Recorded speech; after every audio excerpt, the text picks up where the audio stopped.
Welcome to Call of the Ocean podcast. My name's Keris. And my name's Neil. And this is the podcast where we gather and share people's ocean stories. So welcome to episode 3.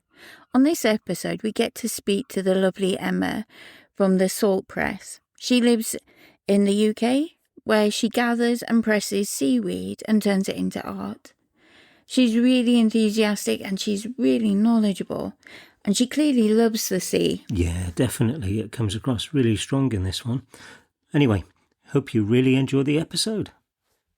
So, Emma, what was your first or earliest memory that you can remember of the ocean, and how did it make you feel? So I'm really lucky. I grew up in the southwest of England, and every year my family would go down to Cornwall for a very cold or sunny summer holiday. And I remember 3 specific memories of the ocean from when I was about 6 or 7. The first is when you roll up your trousers and you're jumping in the sea each time the waves come over. And I just remember feeling that uncontrollable excitement and joy, and that was your first sort of playing as a child with the ocean that obviously is so powerful and so strong you've got no control, but just joy jumping over those waves. And then also I probably wouldn't do it now, but sitting over a harbour and crabbing and having that more peaceful sort of sitting and watching that rippling of the sea and engaging with the life that's in the sea. And then also probably a less fond memory of being in a very small, shorty wetsuit in the ocean on a bodyboard. So looking back at the shore and feeling so cold and shaking and shivering so much. But I think that's so cool because as an adult now, I look back and think that's so powerful because I love feeling cold from the ocean. So I think, my earliest memory is a mixture of feeling so excited and joyful and playing, that calmness, that contemplating and looking at the wildlife. And then also that sort of boundaries that you get with nature where I felt so cold and shivery because my dad loves surfing and he really wanted us to get into it. So freezing cold, white fingers. So they were my sort of earliest memories down in Cornwall. Yeah. They sound amazing. And did you end up getting into surfing yourself? I did, yes. So sadly my dad's not with us and I've only really got into it a bit more in the last 5 or 6 years. But we love it. Me and my partner and our wider group of friends love it. I can't say I'm phenomenal, but it's led us to surf and enjoy the ocean in so many different countries. And I love that surfing, you can be in the water for hours in a wetsuit and feel sort of sheltered from feeling freezing, but you can sit out at the back of the ocean and look back on the coast, and I love the different perspective it gives you, the ocean. And then when you get seals come up or a pod of dolphins and whales or like a sunset, you can't capture, for me, that feeling anywhere else. So he's passed that on. I was very reluctant as a child but eventually we got there. Awesome. So how did you get into your seaweed art then? How did that come about? And I don't know how long you've been doing it either, sorry. So no, I'll take a bit. It's relatively recent. So I'm in my sort of early 30s, and it was only about 3 or 4 years ago that I got into it. So I used to love being creative back in like secondary school, and I think as you go through adult life, I sort of fell out of that a bit. And I work in a hospital, which is very sort of more sciencey in a less creative way. And but I've always loved moving and being active, and I've always been drawn to the coast. So we would go surfing and like running along the beach and sunbathing, all those beach things. But it wasn't until down in Lyme Regis, there's a phenomenal couple of ladies, and their business is called Molesworth and Bird, and they are like the original gurus of seaweed pressing, and they have a wonderful shop down in Lyme Regis where my mum lives, and I've always been drawn to the shop, and it's phenomenal. And they do seaweed pressing workshops, and so they teach others how to do it, and I was hooked. And also there's this element of like identifying the species, and it feels a bit like Pokemon, trying to get all the different ones and find them. But for me, it was a wonderful break into getting back that creativity, that art side of things, but also a bit more of a calmer, more mindful way of interacting with the coast because you're so focused and you're looking at all the little details to try and find these seaweeds. But yeah, so that was back in 2022, and my first seaweed foraging sort of expedition was in Porthcawl in Wales after a surf, and it's sort of grown since then, really. So yeah, back in 2022, October was my first sort of Brilliant. foray into it. Wow. Awesome. Yeah, your pictures are just absolutely beautiful. They're really stunning. And how do you choose the right seaweed, for your pictures? So it's a good question. A lot of it is trial and error and experimenting. I think like a lot of creative work is, but there is a little bit of knowledge and science behind it. So for those that don't know, seaweeds are split up into three colours. You get your green colours, your pinks and your browns, but they're also huge. I mean, we've got over 500, 600 species just in the UK, but different seaweeds exist in different parts of the coastline. But also, of those different colours, you get different textures, and some lend themselves to being pressed much better than others. So, the thick, really tough, resourceful, really abundant racks, like your serrated racks, or the ones that we pop as kids, the big, Yeah, yeah. slimy ones, they're not good for pressing. Yeah.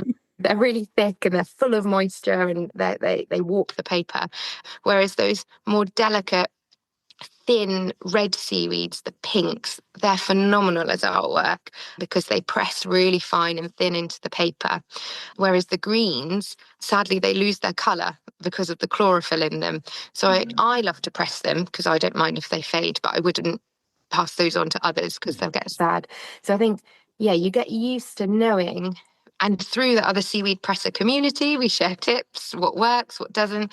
And also something I found is one seaweed that I find beautiful and amazing, or I have a connection with because I found it in a certain place, someone else will hate it. Someone will think it's ugly and they won't like it at all.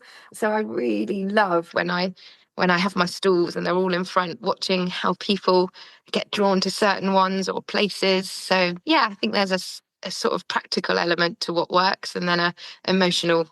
I love this one because it was from X, Y, and Z, and I felt like this at a certain time. So yeah, there's lots of yeah. I could go into it forever, really, but Yeah. there's lots there. So, is there a best time of year to harvest them? Then is there a... Yeah, so I would say, just for the more environmental and biology people out there, there is a you can make sure that, especially with art and when people take stuff from the ocean, we make sure we do it in a sustainable way. So we would never pick seaweed from its holdfast. So when it's attached to the rock or the seabed, I only collect seaweed that's already detached and washed up, either in rock pools or on the shore. So it's going to rot, and we're only taking such small quantities. It doesn't impact environmentally. But in terms of time of year, yeah, they do have seasons, and it does relate to the amount of light and the temperature of the water. So, and again, I'm not an expert, but around springtime, you get these amazing bright pink colours, and the colours are sort of at their brightest, and you've got all that new life. And then it sort of comes into summer where some of the colours are there, but they're slightly faded or sort of bleached by UV a bit more. But I love that because you get these sort of fades and colour camouflages. And then you sort of come into autumn where you get the storms and the sort of moving and detaching of all these seaweeds. So after a storm can be a really cool time to go looking for seaweed because tons has been washed up.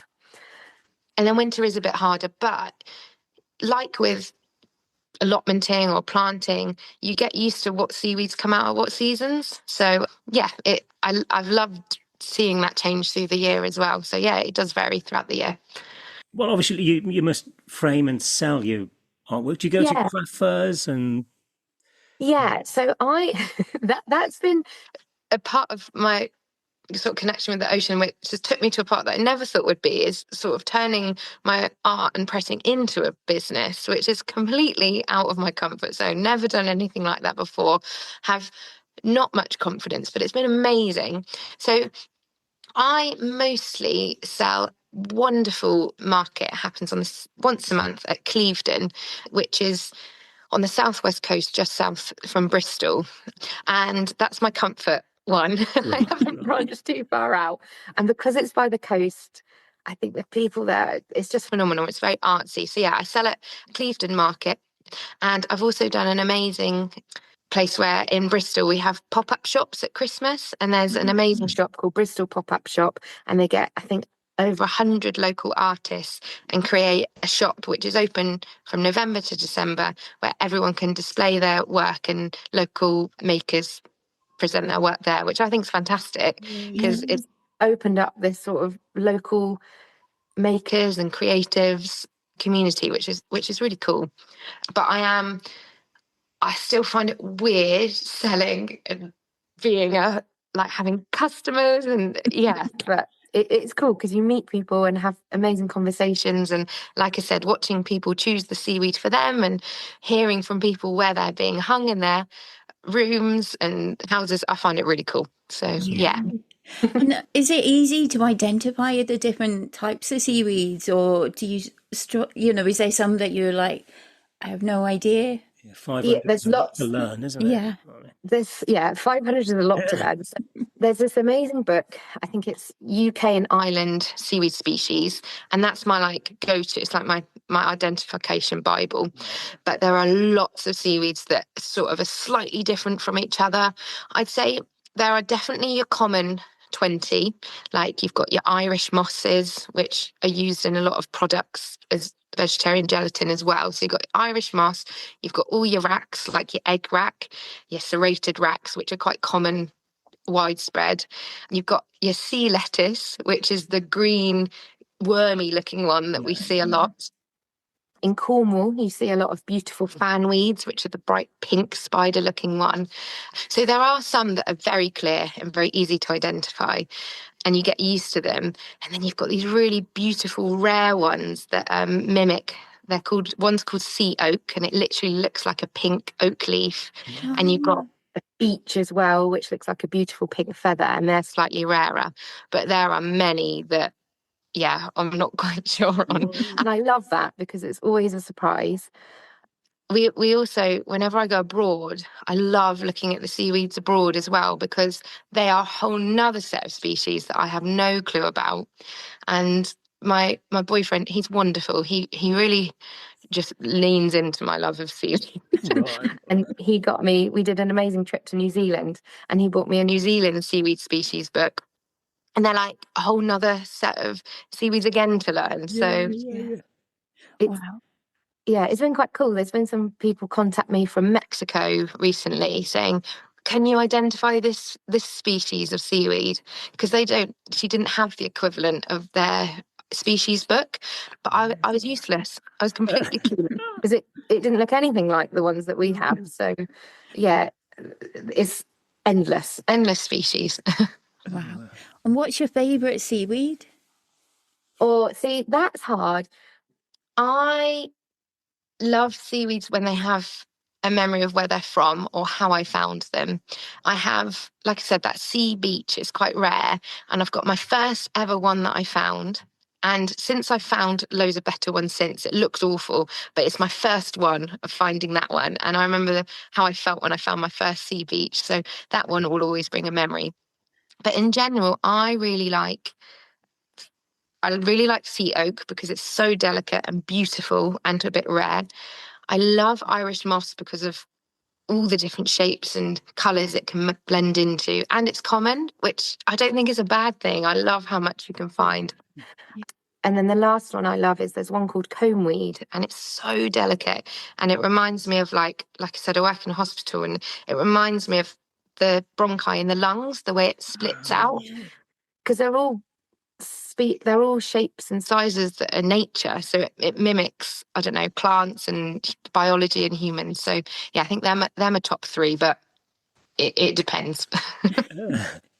So have you got any plans to take your art further? Is there? Oh, I mean, the thing is with the creative side of things, there's always so much that you can do, but as I said, my seaweed and creativity bit is not my full-time job at all, and that that takes up quite a lot of time. And then life's about balancing stuff, isn't it? And so in terms of what plans would I have, I would love to work a bit better on my website and upload more on my website. I toy with the idea of whether to make them into prints and cards, but I also sort of love the idea that each one at the moment is original and not a copy. So I toy with that one. And then, yeah, we're really lucky in Bristol where I'm based because there's always so many creative opportunities and local art exhibitions. And I think maybe I'd love to do that. So maybe just have a collection of my series showcase somewhere. So I think that would be really cool. And just opportunities like this, like prop up, and they come unexpected. And I love how it naturally evolves to things. So no clear big Dragon's Den business plans. Just natural evolving, exciting little things. Yeah. Yeah. I mean, have you thought about teaching other people? Like you learned from, was it Molesworth and Bird? Did you say that? Yes. Yeah. So would you do something similar yourself, do you think? You know what?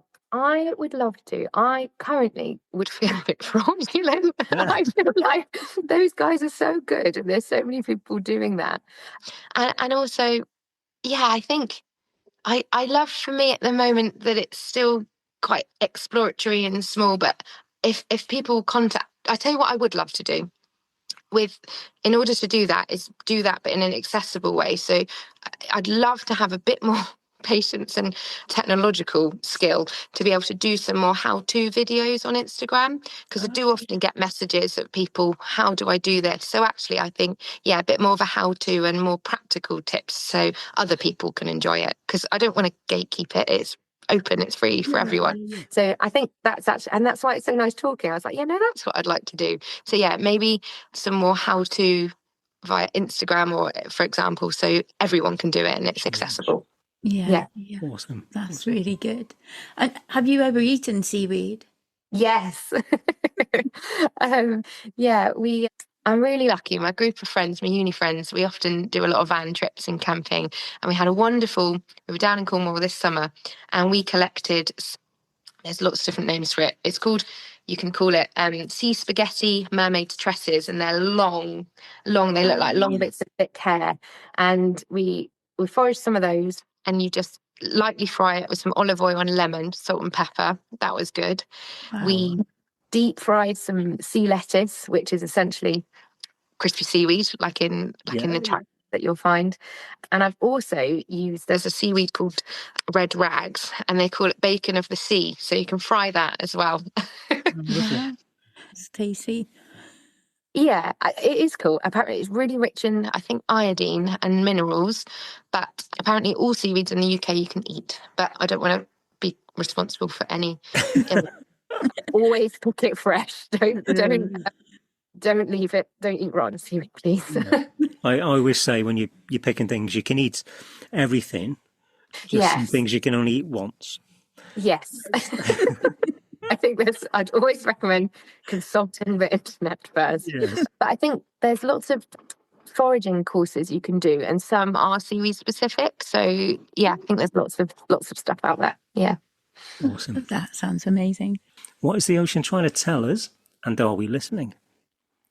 So I thought about this, and I sort of split it up on two levels, because I think you can look at that at what's the ocean telling us as like a world, as like the planet. And I think the ocean is so phenomenally unknown, but also full of magic and incredible beauty and resource, that I think it's showing us, as all nature is, how much value there is in nature and what it can provide, and telling us how much we should appreciate that and really be mindful and really cherish that. So at a global level, I think it's showing us the power of nature. I mean, we've seen how strong waves are, and just to tap us on the shoulder and say, hang on a minute, remember how powerful I am and how phenomenal I am. But then also, what's it trying to tell us? I broke that up into a more personal level, because I think each individual can listen and hear different things from the ocean. So for me, it can tell us how to feel joy. It can tell us how to feel calm and how to reflect. So I think on a personal level, it can tell you what you need as well. I feel an amazing sense of calm and openness and just relief when I'm by the coast. So I think it can be on an individual level as well. You can get what you want it to tell you. And then in terms of are we listening, I'd probably say, sadly, as a global level, no. I think lives are very busy and big corporate companies obviously are really damaging to ocean. But and maybe it's my optimism or the social media that I engage in or positive stories. There are elements as well where we are listening. I think you've spoken to people on your podcast. There is amazing things being done to harvest seaweed and use it for the amazing resource that it is, and listen to what it's trying to tell us and explore species. So I think we are listening, but not as much as we need to. And then at that personal level, I feel I'm able to listen much more now with seaweed, but we can all listen if we want to and allow ourselves in that right headspace. So yeah, sort of on a big level, but also on a person level, we all have that opportunity to listen. Yeah. Well, yeah, I mean, you've got a real enthusiasm. It's infectious, which is great because I think people are bound to listen and go, "Well, I can do that." Yeah, I think So that's in terms of you were saying sharing ideas about how to people can do it themselves because people will be inspired and go, "Well, I could do yeah. that when I go to the coast." So is the best place for them to follow you, say on Instagram? Is that a Yeah, so I would say there's a whole load of us out there that are seaweed enthusiasts. So I'd say Instagram is a phenomenal resource. I mean, I think we all have a love-hate relationship with social media, but I think Instagram in the seaweed sense has really been phenomenal. So yeah, my Instagram is called The Salt Press, and I have pictures and videos on there. I'm not the best. I should probably post more, but there we go. But also, yeah, if you Google how to press seaweed, there's lots of resources out there as well, and it leads you down a phenomenal rabbit warren of all the other people out there as well. And but also remembering that there's no right nor wrong, and a wonderful part is experimenting and not getting too frustrated if it does go wrong. I think that's where I started. Gosh, a lot of my original seaweed pressings were horrendous. At the time, I was really proud of them, and I look back now and think, "Good grief!" But I think that's part of it. It's absolutely? experimenting. So yeah, I'd say easiest way to do it is get yourself a press, and that can be a flower press, simple as that. Get yourself some newspaper, some grease-proof paper, and some cardboard, and that's where and the most important thing is some watercolor paper. And that's what you press the seaweed onto when it's wet. And that watercolor paper is porous, so it allows the seaweed to imprint on it. But yeah, hopefully over the next few weeks and months, I'll do some more how-to videos. But also there's lots of information out there already on the internet from people that do it as me, better than me. Yeah, wonderful people out there as well. So yeah, give it a go and Yeah, don't be annoyed to experiment. And if it goes wrong, it goes wrong. And absolutely. if anyone wanted some help or advice, would that be okay if they got in touch with you as well? Of course. Yeah. Yeah, definitely. So my Instagram is probably the best place. And yeah, I've got better at checking my hidden inbox. So yeah, feel free to follow, to message me. Yeah, that's probably the easiest way. I love hearing from people. It's so positive, and yeah, I love sharing. So yeah, definitely do. Yeah. Awesome. Have you noticed as well, you can get the seaweed dresses and seaweed fibers that you can do knitting and crocheting with as well? It's so many. Seaweed is such a phenomenal resource. And I think we're only really like unlocking all the different things it can be used for. Like, yeah, it can be used as fabrics, it can be used as like rope. It's so resourceful. And I'm a bit of a nerd. We did an amazing van trip this summer around the west coast of Ireland, and they have so much seaweed, the whole coastline. And they are so resourceful. We had seaweed tonics that you could drink. You had, Wow. yeah, they have quite traditional seaweed baths where you go into these baths and spa and you sit in a bath full of seaweed. So yeah, like you say, there's all sorts that it's being used for. And I think, yeah, it just shows how an amazing resource it is. And I think people hopefully moving away from that childhood memory of, seaweed's gross and it smells and it's dried up and it's ugly and it's got flies on it, actually thinking it's actually incredible. It's beautiful. It's so diverse and it can be used for so many different things. We just got to look after it. We can't then ruin it. So yeah, it's so cool what it can be used for. If this weekend you had the choice, would you surf or gather seaweed? Well, that is a very topical question because we've literally just discussed with our friends that we are going down to Cornwall to surf this weekend because the surf conditions mean that it's good for that. But whenever we surf, it's perfect because once we're out, once we're dry, I always will go on a little seaweed search as well. Yeah. So the two are perfect. They're two perfect things. But yes, it's a good, the great thing about seaweed is you don't need good seaweed surf conditions, whereas the bad thing about surfing is you need the right conditions for it. So seaweeding you can do anytime. We really hope that you enjoyed that episode, and we hope that it really got you inspired to go out and have a go at pressing your own seaweed. Yeah, and Em is more than happy to offer any help or support if you want. And don't forget to check out her Instagram or have a look on her website and maybe buy something. But we'll put links as well in the show notes for you. Yeah, and once again, let us know if there's somebody you think we should be talking to on a future episode. Or if you'd like to share your own stories, then just drop us a line. But in the meantime, why not get out and enjoy the ocean and make your own stories? Yeah, we'll see you in a fortnight. Bye.